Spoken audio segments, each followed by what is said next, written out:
Hello, welcome to Uncomfortable Conversations. I'm your girl, Emer.GenZ, here on Vegas Hype Network with Uncomfortable Conversations. First, let me just let you guys know what Uncomfortable Conversations is. Uncomfortable Conversations is the conversation that you need to have, but it's really painful to have, right? So, things that we should be talking about, but we're not. It's how we are going to change, learn, and grow. If you are not familiar with my show, Uncomfortable Conversations, you can find it on Spotify to hear last year's episodes, just to give you a brief recap of what we've discussed from sexual violence to ending the year out with boundaries, healthy boundaries, and personal relationships. Moving forward in this year, we are going to cover the comfort zone, right? Comfort zone covers a lot of things, broad spectrum, but I'm going to narrow it down for you and give it to you bit by bit. Today, I have a special guest with me, Cy Barnaby from Gender Justice.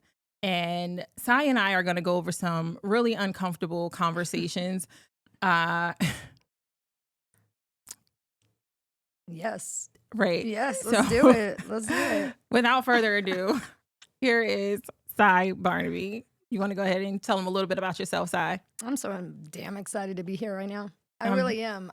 This is a part of my job I love doing the most. I love talking to people and listening and sharing our experiences because we will never get to a point as a society of all respecting each other unless we really listen to each other. Right. You know, we got to have these conversations. You know, you don't know about me and I don't know about you. And the only way we can learn and grow together and coexist is by having those experiences, those conversations that's going to get us to the next level. Yep. Right? Agreed. So one person that I want to highlight, this conversation is not about Kanye, but it's kind of about Kanye. So let's go. Let's do it. Kanye is one of those people that, you know, he definitely lives outside of the box, right? And I think that's a part of why he is so successful and great and always a topic of conversation. And he kind of just transcends everything that society wants us to believe is safe. Yep. Right? The normalcy. And he shows you why he is Kanye. Yeah, right. Right? Yay. And in that same retrospect, I think that you, being a representative of the queer community, you do the same thing. But people look at you and don't understand that there is a fear associated with that, right? They look at Kanye and be like, oh, he's so stupid. And how could he, want to do these things and not be afraid? I think that he is because he's human, but he looks past that fear. Yeah. And I feel like you do the same thing in what you do and what you provide to our community, right? So if you would just touch on or give a example of your day-to-day fears, because I don't think that people realize that there is a lot of fear within the LGBTQ community and being queer, right? They just think, oh, they're free, they're happy, they live their best life. But there's a lot of fear that goes along with that. That's a really good question. That's a really good way to kick the whole thing off, is to ask about what we're afraid of, because I sometimes live in a bubble. Like I work in a space where being queer is part of my job. It is inherently part of the work I do, and talking about sex and gender and all of those things. I don't have to worry about being at work and saying something to colleagues where they're going to be like, "Oh, that's too far," because that's our job, is to push those social expectations of what gender is and what sexuality is and all of those things. So in my work, I'm safe. Right. But sometimes I go into spaces where I'm working with other organizations that are, that say they're progressive and they say they're 10 cups of woke, whatever they think they are, and then they end up being horrible and they end up being harmful. And I find this with allyship, whatever kind of allyship you're looking at. Like, if you're looking at being a white person and being an ally to communities of color or people that are allies to our community, the allyship gets tested, because when you say something, like if I were to say to someone, I'm non-binary, I use they, them pronouns, they'll be like, oh, well, like I support the trans community, and but that's I don't get that. That's too much. Right. And pronouns, that's too much. And And so my question always is why? Like, why? You know, being progressive means we're trying to get to a more enlightened space, right? We're trying to understand each other better. Yeah. Understanding. So that's too much for you, but that's actually me speaking my truth. Right. And so what you're saying is that you will support my existence to a certain degree.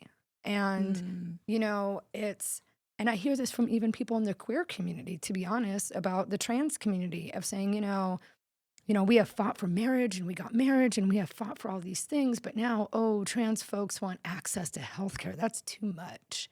And, Yeah. you know, once you're told as a marginalized person that what you want is too much when it's basic human rights, and it's supposed to be the very people who support you, the people who are like-minded, you know, the people who all voted like you and all that stuff, but yet there's always a point where they're like, too much.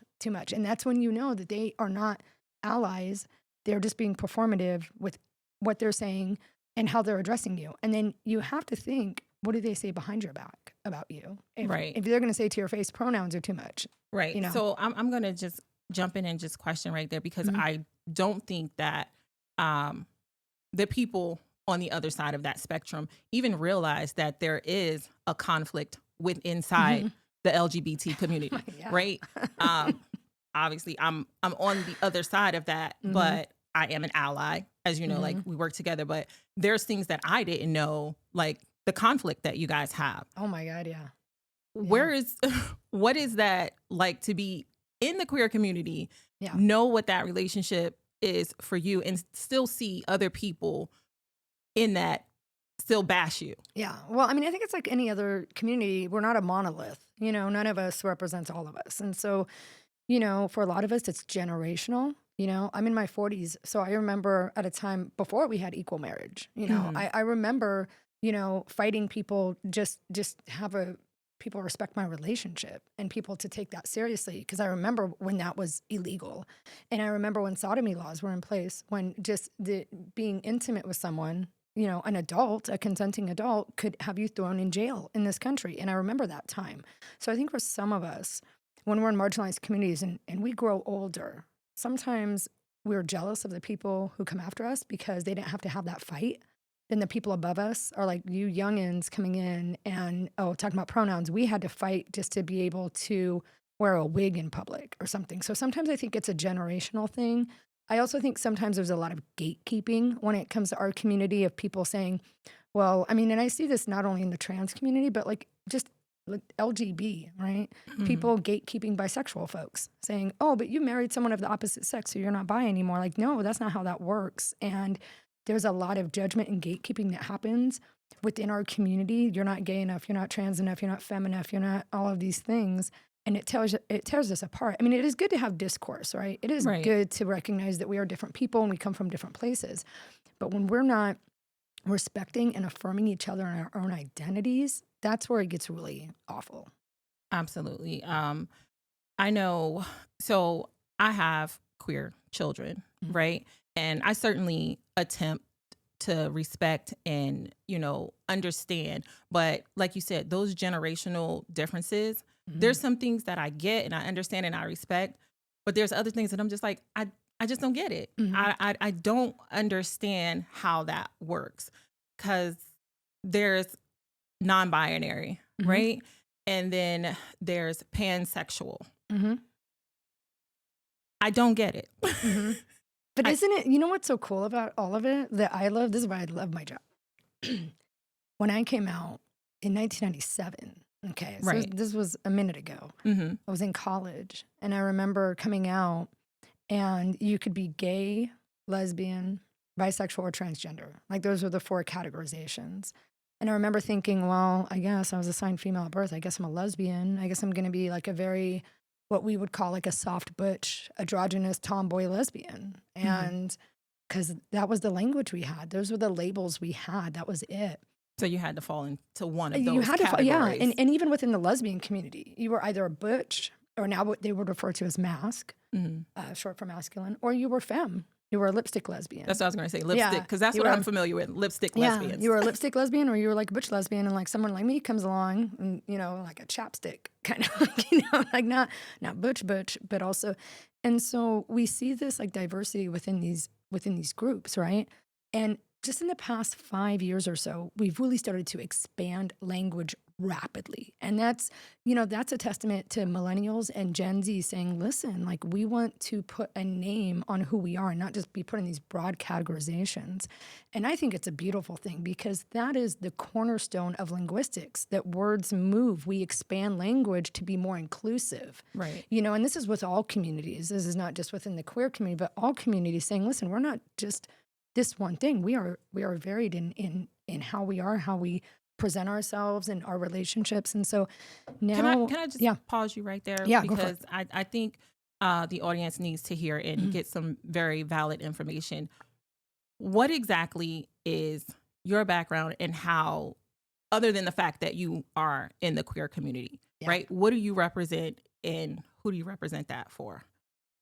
So you mean like my history of like my own your identity? history as well as how it relates to the organization that you represent and what you do in our community. Yeah, so good question. So I work with Gender Justice Nevada. That's our local organization. And, we always say that our work is three things. One is education. It's going in and teaching people, medical providers, teachers, everyday folks, small business owners, who want to know how to better support us and affirm us and use the correct language and how to use pronouns and why they're such a big deal right now and all of those things. So we educate people. I come in, we've worked on this where I come in and I train folks and say, okay, this is basically how to not be an a-hole. See, I didn't cuss. That's good. This is how to be respectful of it, And so we do that, but we also do a lot of empowerment. So then we teach folks in our community. We have a speakers bureau training and we teach them how to work with media, how to do sound bites, how to testify in front of a Senate panel, things like that. And then we also do awareness. And one of the big parts of the awareness is talking about all of those labels and things, because that's my jam. That's what I love doing. The fact that I get to just, unpack these words. And a lot of times when I talk about different labels, people go, oh my God, that's me. Like, I didn't know pansexuality. That's me. I didn't know because I didn't know the word and I didn't know the history of it and I didn't know the nuance of it. But in fact, that's me. And that's happened a lot, like through TikTok and social media where, all of a sudden we'll just talk about something like asexuality. We'll talk about that. And then people go, well, what is that? And that's me. I'm asexual. So when did you realize what your jam was? Like, what was your childhood like growing up? I know you said you weren't sure if it was butch or lipstick, but... Yeah, I was always like, I always wanted to be a boy growing up. I wish that, I remember like, wanting, we talk about like boy girls and I mean, boy things, girl things, stuff like that. But like back in the 70s and 80s when I was growing up, I was just simply a tomboy. And people would ask me all the time, like, are you a boy or a girl? And it didn't bother me too much until I got older and realized like I was never that little girl that everybody wanted me to be. I never wanted to wear dresses. I always felt like when I did those things, it was like a costume. I was playing this part. And as I got older and got into the queer community in college and could see, oh, I could be very butch. I could present myself in these different ways. But it wasn't until literally 5 or 6 years ago where I really started looking at my gender identity, my labels and my pronouns and even my name and thinking, none of this matches. And like, I'm in my 40s now. And so you think you know yourself by your 40s. But I got to a point, and it kind of happened around COVID too. Like everybody's at home, we're isolating, we're thinking about our lives and why we're on this planet. And I got top surgery, which is like complete removal of my breasts. And when that happened, I remember looking down and just crying and being like, this is the body I always wanted to be in. This is the aesthetic I've always wanted. So would you say that you were embarrassed and ashamed of your breasts prior to, or you didn't know what to do with that particular body that God gifted you with? We call it gender dysphoria. And it's this, you're not matching who you are. And for a lot of trans folks, we have that dysphoria, and there are some things we can do. There are gender affirming procedures and there's things we can do to counter it.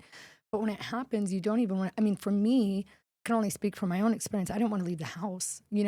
I had very big breasts. They were 36D. You were really uncomfortable. They were, I couldn't hide them. Like in the wintertime, I could like wear a hoodie and some scarves and like cover and layer. And I wore a binder, which is basically a compression bra.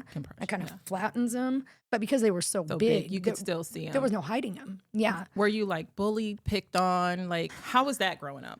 Growing up, I was a class clown. I mean, I think for a lot of us who are bullied or have, lower self-esteem because we can't be who we authentically want to be, we end up trying to get negative attention, and that's what I was. I was always the class clown. I was always making jokes because like nobody was going to make fun of me because I was going to make fun of you. Right. And that's what I did. And I think that helped me because as I got older and became a public speaker, I was like, oh, wow, people want to hear me and hear my story. And so that has helped me. I always say like public speakers just didn't get enough attention as children. Like we needed that microphone way earlier, but it's helped me because now like I can get in front of a group of people. I can get up there at a conference or in front of folks and share my story. And a lot of folks like me are very uncomfortable sharing their story. They're very scared. And so growing up, I also grew up during the AIDS crisis. And so for me, that really formed how I saw, activism, how I saw the queer community, how I saw public health and our government's failure to act. And so that propelled me to want to work in social justice. So that's kind of how I got to where I am now, years later. What was the support system like with your family? Like you going through that, was your family there for you or did you find an outside group of people to kind of support you through that? What was that relationship My like? parents were amazing people. My mom was an activist from the 60s. She was, I learned a lot of my, how I walked through the world from my mother. Mm-hmm. And my father, he was a great man too, but I remember coming out to him as gay and it was hard for him. He was this whole thing of like the death of the unborn grandchild. Like, I'm never gonna have grandchildren because they're gay, it was all this. And, he That's went a through real lot. thing. I just Yeah, want it to really validate is. your dad's feelings Yeah. because No, it with really my is. queer children, I Yeah. certainly feel the same way. I'm like, you're amazing and you're so beautiful Yeah. and I'm never going to have children. Yeah, and, I want to have these grandchildren. Yeah. I want to see them. I want them to look and be like, oh, my grandma's awesome. My ZZ. Yeah. That's my grandma name. I'm a ZZ. Or I'm going to be a ZZ one day, Yeah. hopefully, Yeah. from the one of the two that are not in that spectrum of life. But it's a real thing. No, I know. And, I always say, like, for parents, for my mom, like, it was, I don't know, because I came out to her over the phone. So I don't know her actual really, like, I wasn't there in person. But they always supported me, like, in my queerness. And, like, they were at my wedding. And, they unfortunately passed away a few years ago. So they never saw me go through this gender journey. And I really wish that I could call my mom up and be like, hey, Mom, when I was, like, in second grade and I refused to wear that skirt for that. Do you remember that? Like, what was that like? And, I think my parents would be very supportive of me now. And I think they would be like, hey, we saw this. We saw the tomboy in you. We saw that you didn't want to be a little girl. We get all of this. But my dad was also like Italian Catholic. So I think he wrestled with that a lot with the religious ideology he grew up with. So did you ever feel like neglected or pushed away or like shunned or like they were ashamed? No. My parents were, I remember in the 80s, there was a show called Punky Brewster. You remember that show? Love Punky Okay, Brewster. So I love Punky Brewster I was Punky too. Brewster. Believe it or not, I was totally a tomboy. I can see that. I see that vibe. Yeah. I never liked heels, like dressing up. Like this was not me, not until high school. And like, this was all like my best friend's idea. Yeah. To like, you're so cute, you're so pretty. I'm like, yeah, I just want to wear a hoodie and jeans and sneakers. But I love shoes now. I don't even own sneakers. Like, I loved Punky Brewster, just the audacity of just being so different and everything. And I remember like buying clothes and, dressing how I wanted to dress. I remember my mom sitting down with me and saying, listen, I will always support you enthusiastically. I will always be your biggest fan, but know that when you get to school, they might make fun of you and, be ready for it. Now, I also happen to have two older brothers who had disabilities and one that is nonverbal and is both of them had visible disabilities. And so when we would go out, people would stare at them. And as a kid, you don't really understand why people stare and make fun and do things like that. But my mom would always say, stare back. Just stare right back at him. Don't be afraid just because people don't understand who you are. Don't let that get in your head, really. And so because of my mom, I've always walked proudly. Now, to go back to what you were saying about being scared, like I'm still scared. There's many spaces I'm still scared in. There's public restrooms that I avoid. There's times where I know I'm going to be misgendered, so I don't bother. There's times even in healthcare settings where I've felt you know, I know there's like this discrimination, but I don't say anything because I don't want to get worse health care, you know?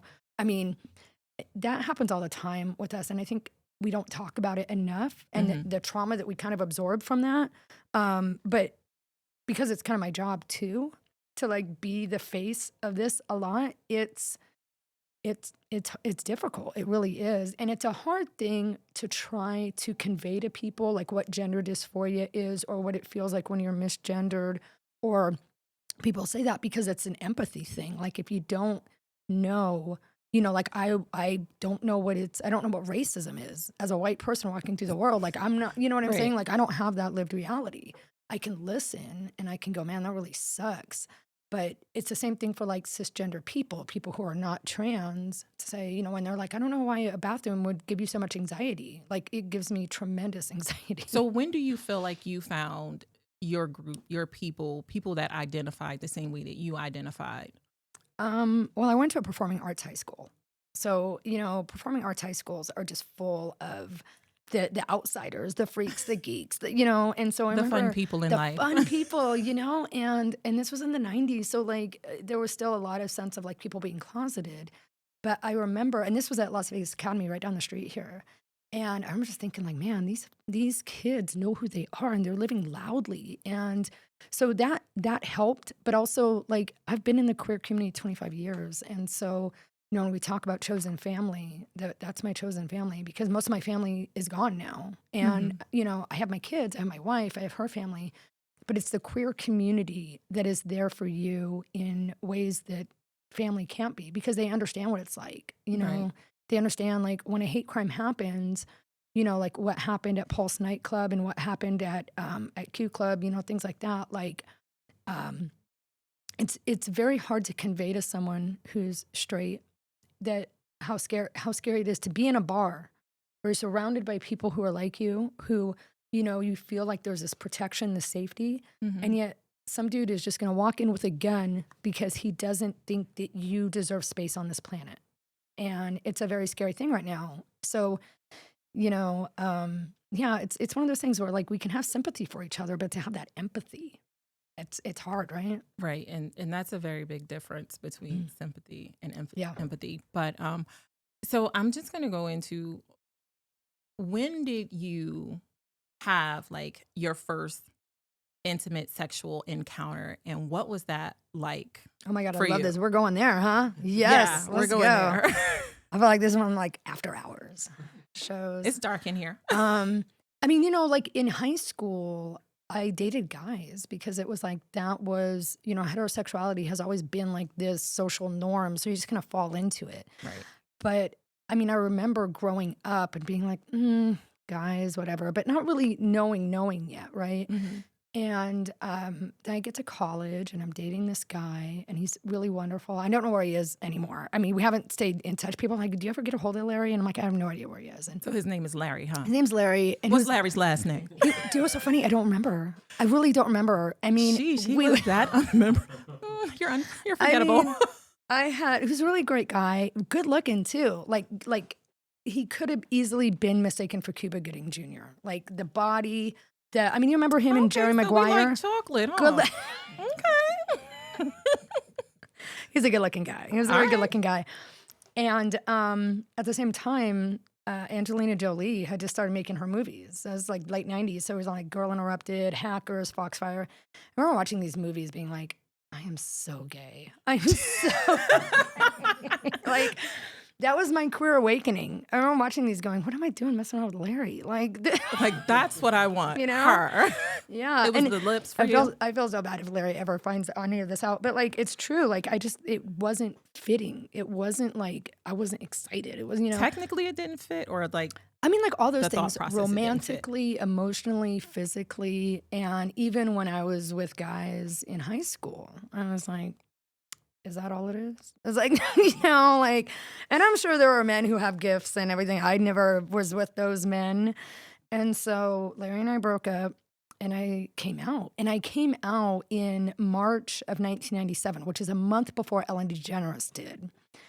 And this is when everybody started talking about like, oh my God, okay, well, and then everybody started coming out. Early 2000s, every celebrity was gay in one way or the other, you know, but it was very scary to come out before all those folks. And so I started dating women and I was like, oh, this fits. Like just the relationship itself, physically it fit, everything. I'm just curious, how did you get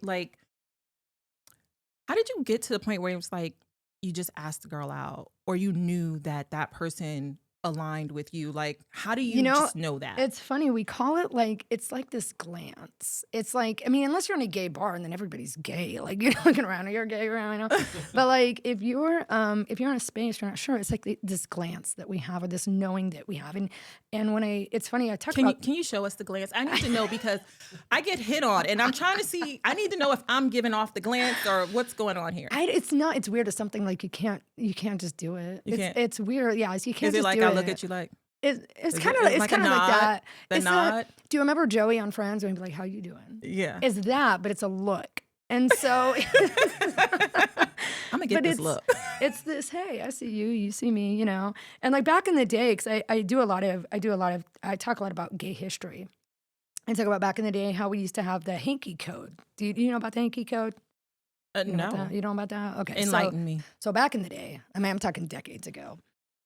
You had queer spaces, you had gay bars, but in a lot of these situations, people were meeting in bathrooms and parks and places like that because you couldn't be open, you know? So what they did was, I believe it was late 60s, I have to look, they had handkerchiefs in this bookstore in San Francisco, and they had a whole bunch of them, and people were like, you know, we should come up with a way to code who we are. And so that we don't, and also because law enforcement would come in and raid the bars and they wanted to know who the gay people were and all this. So they came up with this very extensive code with handkerchiefs. And if you wore it in the right side of your pant pocket in the back, that would mean that you were I don't know if I can say this on radio, but you were a certain partner, right? If you were on the left side, you'd be the other partner. So it's like being gang related? Sort of, I guess, yeah. Okay, because I mean, like we got blue. Yeah. Okay. So yeah, but it matters what pocket you were. What it was mattering on like who you were in the relationship, but also like the colors, the patterns, what kind of kink you were into. And so gay men really picked this up and ran with it in the 70s and 80s, and it was the Hanky Code, and you would see that. And then lesbians had the Carabiner Code, which was, you know, those carabiners that you use with mountain climbing. And if they put it on the right, then they were bottom, left would be top. And so you would just go into a gay bar, you'd see women wearing these on certain sides, and you would know exactly what they were into without having to have a long conversation. And so that was like a coding system. And they also, like asexual folks wear black rings. Not to say that all people with black rings are asexual, because that's not true. Yeah, because I'm looking now. Yeah. But it's a flagging system is what it is, a flagging and a coding system. And so for a lot of us, we use that in the past. We don't have to use it as much anymore because now you just get on an app and you're like, oh, hey, I'm into this and this, are you into this? And then you hook up. But back in the day, you'd go into the bars to do it. And so, yeah, like I remember that. We don't do it as much anymore, which is sad because it's a big part of gay history. But if you talk to anybody my age and older in the queer community, they will tell you, oh, I remember the Hanky Code. That was some fun. So would you say that it's gotten a little bit safer and it's removed some of the fears now that you don't have to operate in that manner? Is that a little bit better? It matters where you are, really, because like I think these generations ahead of me are, there's much more safer spaces, like being in high school and being openly gay in high school, or, you know, having protections at work, you know, that's amazing. But there's still 10 countries, you know, in this world where you can be put to death just for being gay. Like you will be executed for being gay. And we saw this during the World Cup, that a lot of those queer protesters that were there were put to death. You can be arrested in over 40 countries, I believe it is. Like Jamaica, you can be arrested. Crazy. And I remember going to Jamaica years ago with my wife, and somebody said, hey, have a good time in Jamaica, but don't be gay in Jamaica because you can be arrested. And so there's that reality too, that we can be safe in some spaces. Like Vegas is a pretty diverse space, you know, it's a pretty good city. But if I'm going to drive through Utah, or I'm going to go through Texas, or some of those areas, it's not safe at all. Okay. Really quick, because we have to wrap this up, right? 30 minutes goes by so fast. So quick. What is one thing you want to leave to the the heterosexual community about LGBTQ? You know, I think it's just about, first of all, believing people when they tell you who they are. And it sounds really simple, but you know, when young people tell you, hey, I'm trans, or hey, I'm bisexual, like it's never a phase. It's never a fad, especially young people. People want to think, oh, they don't know themselves. They do. I have worked with thousands of these kids. It is never something they do for attention. It's not that. And so listen to them and affirm them and then say, hey, how can I support you? Like, I don't know what I don't know, but I want to be with you on this journey. And I want to make sure you don't unalive yourself because of how society treats you. So, you know, support them and let them know like you are with them unconditionally and you will listen to them. Again, especially young people, because there's so many people telling them right now that they are abominations or, you know, they don't deserve space, and they do. And we just need to support them more. They do. Basically, what you're saying is have those uncomfortable conversations with them, actually hear them and understand what they're saying. I want to thank you so much, Sai, for joining me. I had a good time. She's amazing. Vegas Hype Media, thank you, my writers and my producer, who is so awesome. And most importantly, all of my butterflies that listen, thank you for taking this journey with me. I'm Zykia, Emer.GenZ. See you next Thursday, live. Thank you.